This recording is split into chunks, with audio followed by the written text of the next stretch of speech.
جو شخص اپنی بیوی سے ملے اور پھر ان لمحات کو لوگوں کے سامنے بیان کرے، لوگ دوسروں کے ساتھ ان تعلقات کو شیئر کر رہے ہوتے ہیں، یعنی ان کو ڈسکس کر رہے ہوتے، لڑکے لڑکوں کے ساتھ اور لڑکیاں لڑکیوں کے ساتھ۔ بسم اللہ الرحمن الرحیم۔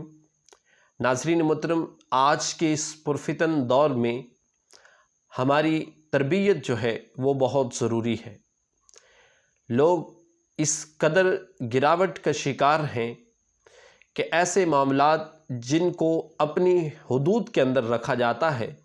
ان معاملات کو بھی لوگوں کے ساتھ شیئر کر رہے ہوتے ہیں۔ وہ چیزیں جن کا تعلق اپنی ذات سے ہوتا ہے، وہ چیزیں جن کا تعلق اپنے نفس سے ہوتا ہے، اپنی عزت سے ہوتا ہے، ہم اس تعلق کو، اس بات کو، اس رشتے کو لوگوں کے سامنے عیاں کرتے ہیں، اور پھر دل خون کے آنسو روتا ہے کہ جب لوگ اس چیزوں کے اندر اور ان جیسی چیزوں کے اندر گراوٹ کا شکار ہو جاتے ہیں، اور پھر ہمارا معاشرہ اس قدر تیزی سے اسی طرف چلتا جا رہا ہے کہ لوگ اس قدر توجہ نہیں دے رہے۔ ناظرین محترم، میں جس طرف بات کو لے جانا چاہ رہا ہوں، دراصل وہ بات یہ ہے کہ راز کو راز رکھا جائے،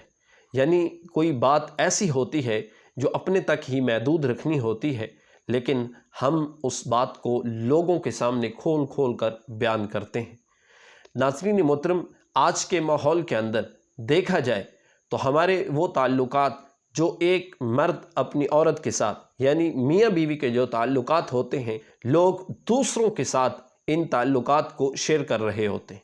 یعنی ان کو ڈسکس کر رہے ہوتے، لڑکے لڑکوں کے ساتھ اور لڑکیاں لڑکیوں کے ساتھ۔ خاص کر کے ان دنوں جب ایک نیا جوڑا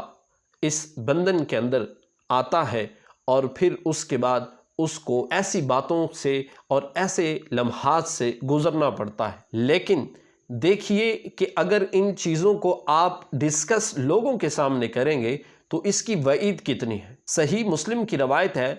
حضور نبی رحمت صلی اللہ علیہ وآلہ وسلم نے ارشاد فرمایا کہ روز محشر اللہ رب العزت کے نزدیک سب سے برا شخص وہ ہوگا، سب سے ذلیل یعنی گندا انسان وہ ہوگا، کون؟ جو آپس کے معاملات، جو شخص اپنی بیوی سے ملے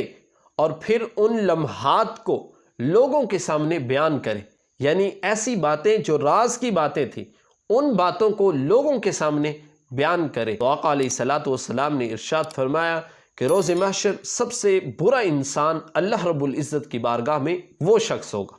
تو ناظرین محترم، کتنی بڑی وعید ہے کہ ایسی باتیں جو ہم نے محفوظ رکھنا ہوتی ہیں، جو اپنے تک ہی محدود ہوتی ہیں، ان لوگوں کے سامنے بیان کرنے سے کتنی وعید ہے کہ مالک کائنات بروز محشر اس بندے کو برا کتنا جانتا ہے۔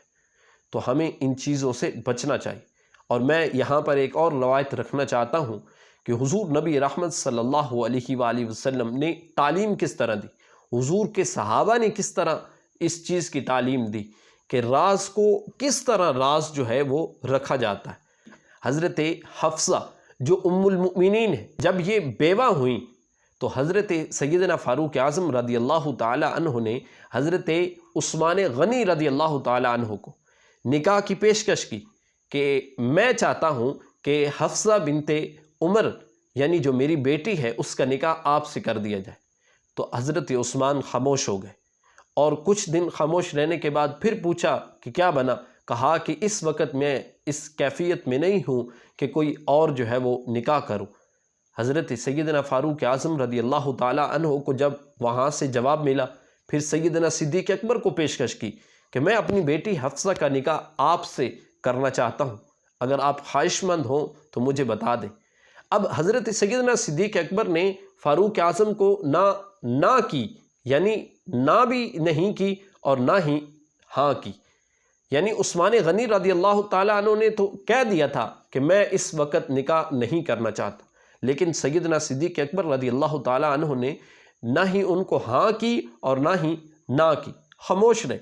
لیکن یہ چیز حضرت سیدنا فاروق اعظم رضی اللہ تعالیٰ عنہ کو اچھی نہ لگی، دل میں برا جانا کہ انہوں نے مجھے جواب بھی نہیں دیا، نہ ہی یس کہا اور نہ ہی نو کہا۔ لیکن چند ہی ایام گزرے تو حضور نبی رحمت صلی اللہ علیہ وسلم نے حضرت سیدنا فاروق اعظم سے خود کہا کہ آپ اپنی بیٹی کا نکاح جو ہے وہ میرے ساتھ کر دیں۔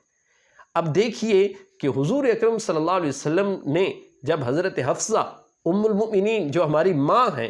ان کے ساتھ نکاح کیا، اور پھر اس کے بعد حضرت سیدنا صدیق اکبر ملے فاروق اعظم سے، کہا آپ میرے سے ناراض تو ہوں گے کہ میں نے آپ کو کوئی ہاں اور نہ میں جواب نہیں دیا؟ کہا ہاں بالکل،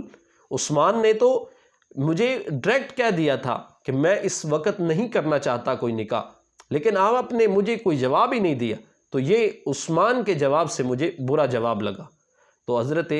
ابو بکر صدیق رضی اللہ تعالیٰ عنہ نے کہا کہ دراصل اس سے پہلے، یعنی آپ کے بات کرنے سے پہلے رسول اللہ صلی اللہ علیہ وسلم میرے ساتھ یہ بات شیئر کر چکے تھے، یعنی حضرت حفصہ کے ساتھ نکاح کے حوالے سے، اس لیے میں خاموش تھا کہ اگر رسول اللہ صلی اللہ علیہ وسلم نے نکاح فرما لیا تو ٹھیک ہے، اگر انہوں نے نہ کیا تو پھر میں ابو بکر حضرت حفصہ کے ساتھ نکاح کر لوں گا۔ تو دراصل حضرت سیدنا صدیق اکبر رضی اللہ تعالیٰ عنہ کے خاموش رہنے کی وجہ یہی تھی کہ آپ آقا علیہ الصلوۃ والسلام کے ساتھ جو وہ راز کی بات تھی جو انہوں نے نکاح کا انہوں نے بتایا تھا کہ میں کرنا چاہتا ہوں، اس راز کی بات کو محفوظ رکھا، راز رکھا۔ تو ہمیں بھی یہی تلقین کی کہ کوئی بھی بات ہو تو اس بات کو آگے نہ پھیلایا جائے، جو راز کی بات ہو اسے راز ہی رکھا جائے۔ تو حضرات محترم، اللہ رب العزت سے دعا کرنی چاہیے کہ مالک کائنات ہمارے عیبوں پہ پردہ ڈالے، اور ہم جو ہیں وہ لوگوں کے عیبوں پر پردہ ڈالیں، لوگوں کے رازوں کو افشاں نہ کریں۔